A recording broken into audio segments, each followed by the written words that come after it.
ರಣಮಳೆಗೆ ಅಕ್ಷರಶಃ ತತ್ತರಿಸಿ ಹೋಗಿದೆ ಉತ್ತರ ಪ್ರದೇಶ. ಬಿರುಗಾಳಿ ಸಹಿತ ಭಾರೀ ಮಳೆಯಾಗಿದೆ. ಸಿಡಿಲಿನ ಆರ್ಭಟ.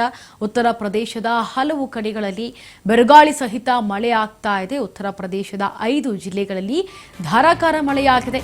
ರಣರಕ್ಕಸ ಮಳೆಗೆ 54 ಬಲಿಯಾಗಿದೆ. ಇನ್ನು ಏರುತ್ತಲೇ ಇದೆ ಸಾವಿನ ಸಂಖ್ಯೆ ಕೂಡ.